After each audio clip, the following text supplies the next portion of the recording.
طالبان نے افغان عوام کو بھوکا مرنے کے لیے چھوڑ دیا۔ افغان اپنی بچیاں فروخت کرنے پر مجبور ہو چکے ہیں، عزتیں نیلام کر کے سانسیں خرید رہے ہیں۔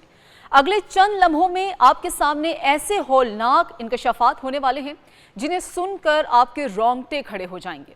کیا آپ ایسے معاشرے کا تصور کر سکتے ہیں جہاں آپ کی بیٹی اسکول نہ جا سکے، جہاں آپ کی بہنیں، آپ کی بیٹیاں ڈاکٹر سے علاج کرانے پر ان پر پابندی ہو؟ گھر سے باہر نکلنے پر تو پابندی ہے، مگر گھر میں بھوک سے مرنے والوں کا کوئی پرسان حال نہیں۔ افغان بچے بھوک سے تڑپ تڑپ کر مر رہے ہیں اور افغان طالبان رجیم فلاح کے بجائے بندوقوں پر پیسہ بہا رہے ہیں۔ جی ہاں، یہ ہولناک حقیقت ہے آج کے افغانستان کی۔ ایک طرف معصوم افغان عوام دو وقت کی روٹی کے نوالے کو ترس رہے ہیں، تو دوسری جانب قابض طالبان رجیم ملکی وسائل کا بڑا حصہ صرف اپنی عسکری ترجیحات عوام کو دبانے اور دہشت گردی کی سرپرستی پر پھونک رہی ہے۔ عالمی اداروں کی حالیہ رپورٹس نے افغانستان کی جو تصویر دکھائی ہے، اسے سن کر روح کانپ جاتی ہے۔ خوفناک تفصیلات کے لیے ویڈیو کو آخر تک لازمی دیکھیے۔ اقوام متحدہ کے ادارہ برائے انسانی امدادی امور، ناروے کی OCHA، ریفیوجی کونسل اور دیگر آزاد عالمی ذرائع کے مطابق افغانستان اس وقت تاریخ کے بدترین انسانی بحران اور عالمی تنہائی کی دلدل میں دھس چکا ہے، جہاں شہریوں کی زندگیاں داؤ پر لگی ہیں۔ ذرا ان چونکا دینے والے اعداد و شمار پر غور کیجئے کہ افغان شہری کس جہنم میں زندگی گزار رہے ہیں۔ طالبان دور حکومت میں ملک میں بے روزگاری کی شرح ناقابل یقین حد تک 75% تک پہنچ چکی ہے، جس نے معیشت کا جنازہ نکال دیا ہے۔ روزگار ختم ہونے سے 74% سے زائد افغان آبادی فاقہ کشی کا شکار ہے۔ ان کے لیے دو وقت کی روٹی کھانا بھی ناممکن ہو گیا ہے۔ افغانستان کے 29 ملین یعنی 2 کروڑ 90 لاکھ شہری خط غربت کے اس اندھیرے گڑھے میں گر چکے ہیں جہاں سے واپسی کا کوئی راستہ نظر نہیں آتا۔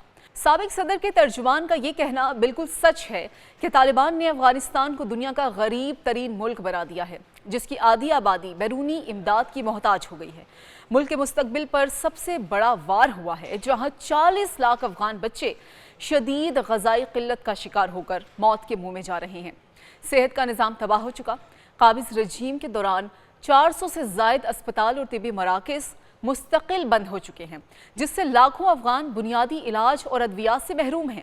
بنیادی انفراسٹرکچر ایسا تباہ ہوا ہے کہ شہریوں کو پینے کے صاف پانی تک رسائی کے لیے کئی کلومیٹر دور بھٹکنا پڑتا ہے۔ اس ہولناک صورتحال کو مزید سنگین بنایا ہے طالبان کی بربریت اور صنف نازک یعنی عورتوں اور بچیوں پر سخت ترین پابندیوں نے، جس نے افغان معاشرے کا آدھا حصہ یعنی خواتین کو عملی طور پر نظام زندگی سے ہی باہر کر دیا ہے۔ آج کی افغان خاتون اپنے ہی ملک میں قیدی بن چکی ہے۔ لڑکیوں کے لیے تعلیم کے دروازے ہمیشہ کے لیے بند ہیں اور وہ پرائمری سے آگے پڑھنے کے حق سے محروم ہیں۔ کسی بھی مرد رشتہ دار محرم کے بغیر گھر سے نکلنے اور سفر کرنے پر بھی سخت ترین پابندی ہے۔ وہ نہ تو کوئی معاشی سرگرمی کر سکتی ہے اور نہ ہی نوکری۔ انہیں بڑی حد تک عوامی زندگی سے خارج کر کے گھر کی 4 دیواری میں دفن کر دیا گیا ہے، جس پر پوری دنیا تشویش کا شکار ہے۔ اب سوال یہ ہے کہ جب اپنے لوگ بھوک سے مر رہے ہیں تو طالبان حکومت کا پیسہ کہاں جا رہا ہے؟ تو سنیے، طالبان رجیم عوام کو ریلیف دینے کے بجائے اپنے لامحدود اور ظالمانہ اختیارات کا استعمال انہیں مزید دبانے، کچلنے اور عسکریت پسندی کو فروغ دینے پر کر رہی ہے۔ عالمی ادارے گلوبل کانفلکٹ ٹریکر کی رپورٹ کے مطابق افغان سرزمین اس وقت عالمی دہشت گردوں کا محفوظ مرکز بن چکی ہے۔ القاعدہ جیسے خونخوار اور شدت پسند گروہوں نے افغانستان کو دہشت گردوں کی بھرتی، تربیت اور بیرونی ملک بھیجنے کا ہب بنا رکھا ہے۔ تشویشناک بات یہ ہے کہ پاکستان میں معصوم شہریوں کا خون بہانے والی تمام بڑی دہشت گرد تنظیمیں اس وقت افغانستان سے آپریٹ کر رہی ہیں، جنہیں طالبان رجیم کی مکمل سرپرستی حاصل ہے۔ بیرونی فنڈز اور عالمی تنہائی کا پورا خمیازہ عام شہریوں کو بھوک اور پیاس کی صورت میں بھگتنا پڑ رہا ہے، لیکن طالبان حکومت دہشت گردوں کو ختم کرنے کے بجائے اپنے ہی عوام پر کوڑے برسا رہی ہے۔ ہر گزرتا دن صورتحال کو مستحکم کرنے کے بجائے مزید ہولناک بنا رہا ہے، جس نے پناہ گزینوں کے ایک نئے سیلاب کا خطرہ پیدا کر دیا ہے۔ اپنے معصوم بچوں کو بلکتا چھوڑ کر سرحد پار دہشت گردی کی آگ بھڑکانے والی یہ رجیم آخر کب تک افغان عوام کی تقدیر سے کھیلتی رہے گی؟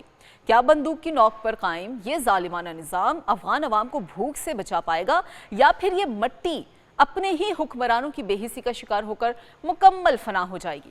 اپنے رائے کا اظہار کومنٹ سیشن میں لازمی کیجیے گا۔ ویڈیو کو لائک اور چینل کو سبسکرائب کرنا مت بھولیں۔ اللہ حافظ۔